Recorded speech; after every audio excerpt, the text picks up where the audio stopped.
इन चोरों के पाड़े में जाके लड़ोगे ना, आप इनसे कभी भी नहीं जीत सकते।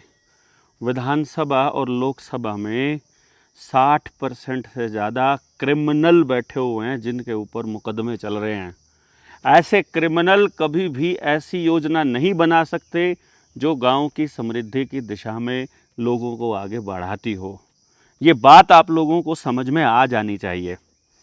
मैं जब चानोद के धरने पर गया था तो मैंने एक बात कही थी, इनके पाड़े पर मत जाओ। सूअर के साथ अगर कीचड़ में लड़ोगे तो आप कभी जीत नहीं पाओगे। मगरमच्छ के साथ आप पानी में कभी भी जीत नहीं सकते हो। तो आप अपनी लड़ाई को अपने पाले में रख करके यदि इसको लड़ते हो तो ही जीत संभव है। हांसी का एसपी कह रहा है कि हमारे पास लठ है।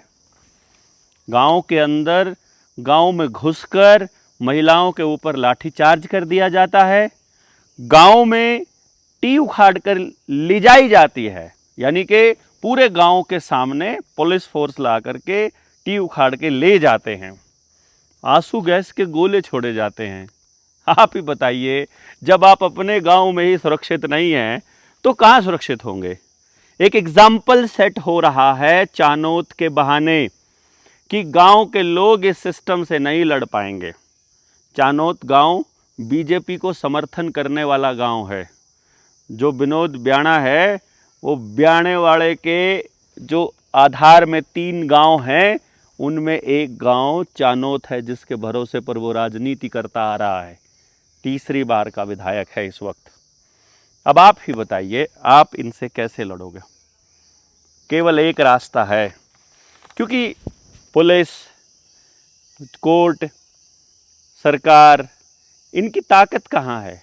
जो सरकारी कर्मचारी आपके गांव में आते हैं, यदि गांव अकेला सक्षम है, इकट्ठा है, एकजुट है, तो आप इन कर्मचारियों को गांव से खदेड़ते क्यों नहीं हो। मुझे ये समझ में नहीं आ रहा। और जो गांव चानोद के समर्थन में है वो गांव सरकारी कर्मचारियों को खदेड़ते क्यों नहीं है, ये सोचने वाला विषय है। अभी वहां धरने पर मैजद, गिराए, राजड़ी, मसूदपुर, डाटा के लोग आते हैं। वहाँ रोगी खाप के पदाधिकारी पहुँचते हैं, अलग अलग पॉलिटिकल पार्टियों के लोग पहुँचते हैं। क्यों भाई, आपने पॉलिटिकल पार्टियों को वहाँ कुर्सी पर क्यों बिठाया? आपने उनको अपनी राजनीति करने क्यों दी? आपने सबको बोलने दिया। तो चलो फिर राष्ट्रीय समलैंगिक संघ वाले भी आकर बोल गए तो उसमें क्या दिक्कत है। लेकिन एक बात तो समझ में आनी चाहिए कमेटी को कि भाई लड़ाई अब सिर्फ चानोद की नहीं रही है, ये पूरे गांव के ग्राम स्वराज पर आकर गर्दन के ऊपर तलवार लटक गई है। अब लोगों को ये देखना होगा कि वो इस बर्बादी को होते हुए देखते रहेंगे या अपने अपने गांव में चानोद के समर्थन में कोई आंदोलन शुरू करेंगे। एक मौका है पूरे हरियाणा के पास, पूरे हरियाणा के साथ साथ पूरे देश के पास। 73rd अमेंडमेंट जो हमारा है संविधान का, उस 73वें अमेंडमेंट को ग्राम सभा को मजबूती देने के प्रोसेस में आप अपनी डिमांड रख सकते हैं। और यदि विधानसभा इस बात को मानने से मना कर दे तो आप स्वराज की घोषणा कर सकते हैं। और आप ये घोषणा नहीं कर सकते हैं तो जनता सरकार मोर्चा ये घोषणा करने वाला है। हमारा वो मटेरियल तैयार है, हमने उसका डिज़ाइन बना लिया है जो गांव में देना है। अब आपको देखना है आप अपने ज़िले के लिए कितने पैम्फलेट छपवा सकते हैं, अपने गांव के लिए कितने पैम्फलेट छपवा सकते हैं, आप अपने अपने एरिया में कितने पैम्फलेट छपवा सकते हैं। आपके ज़िले के साथी जिससे आपको संपर्क करना है उनका नंबर हम आपको इस डिस्क्रिप्शन में या फिर कैप्शन में दे देते हैं। आप अपने अपने ज़िले के लोगों से बातचीत कर लीजिए। बातचीत करने के बाद आप उनको बता दीजिए, वो आपको उसकी CDR फाइल दे देंगे। आप उसका प्रिंट आउट निकालिए, उसके प्रिंट निकाल करके गांव में डिस्ट्रीब्यूट कर दीजिए।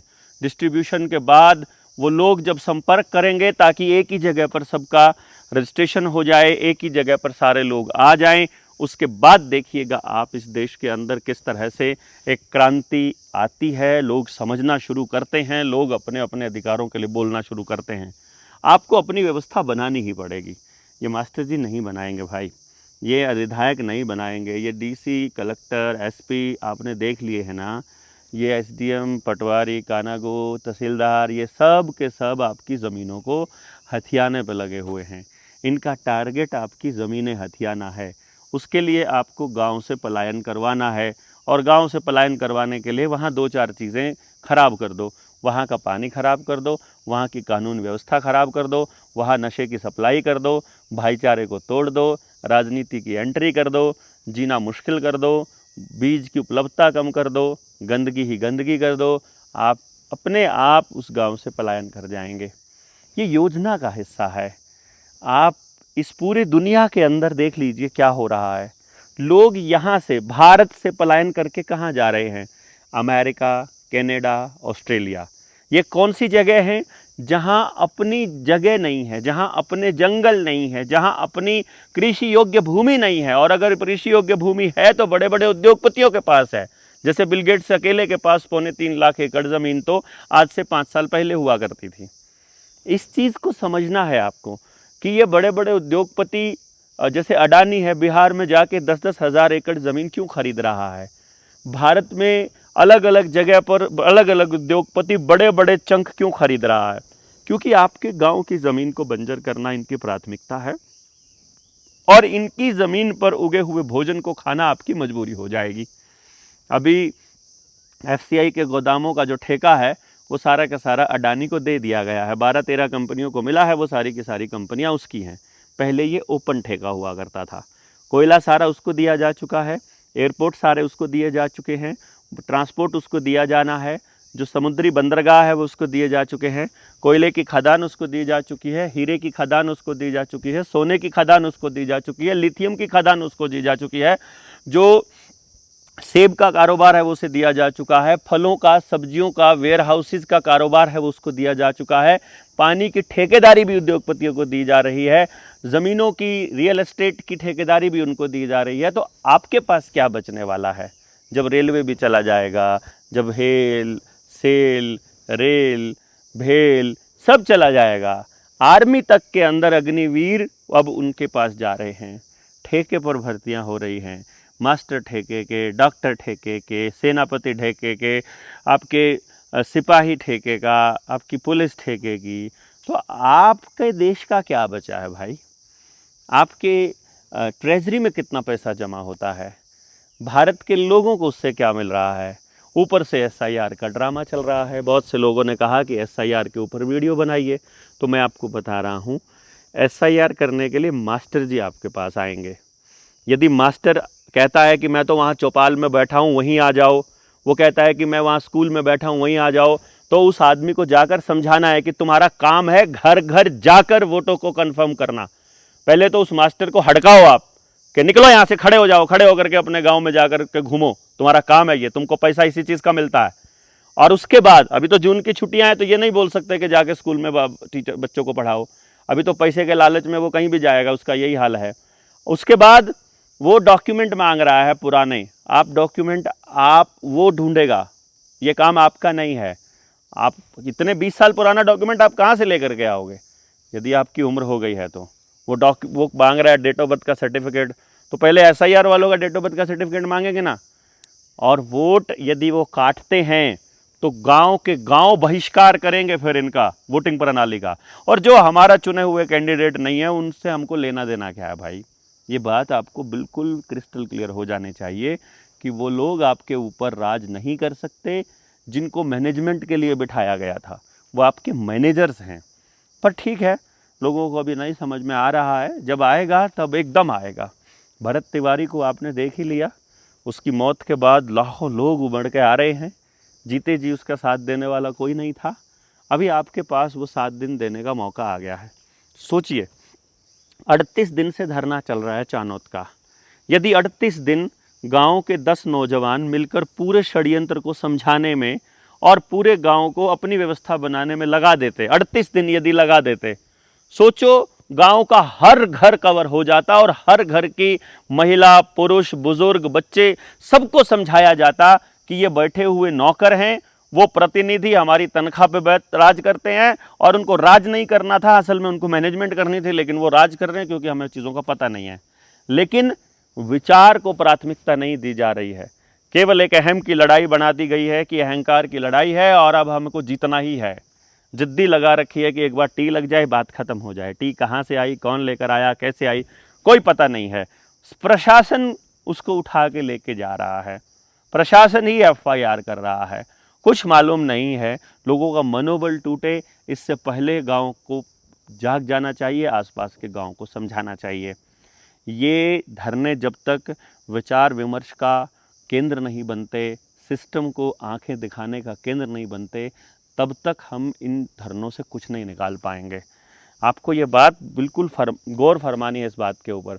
दूसरी बात, आप लोग यदि 15 दिन 20 दिन किसी धरने में जाने की हिम्मत रखते हैं तो इससे ज़्यादा अच्छा रहेगा आप 15-20 दिन के लिए हरियाणा के, महाराष्ट्र के, मध्य प्रदेश के, जिस राज्य के आप हैं वहाँ हर गांव के अंदर उतर जाइए। आपने अपने जनता सरकार मोर्चा के साथियों की वीडियो देखी होगी लाइव, वो गांव-गांव जा रहे हैं, मीटिंग्स ले रहे हैं, समझा रहे हैं और कारवां बढ़ता जा रहा है। अभी ये कारवां सिस्टमैटिक तरीके से 7000 गाँव में जाएगा। 1000 लोगों की मीटिंग होने जा रही है।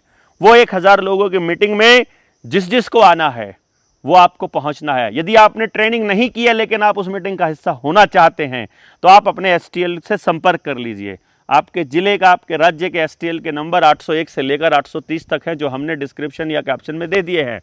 801 से लेकर 830 यानी कि 741 9889 और फिर उसके बाद 801 से लेकर 830 तक के नंबर हैं।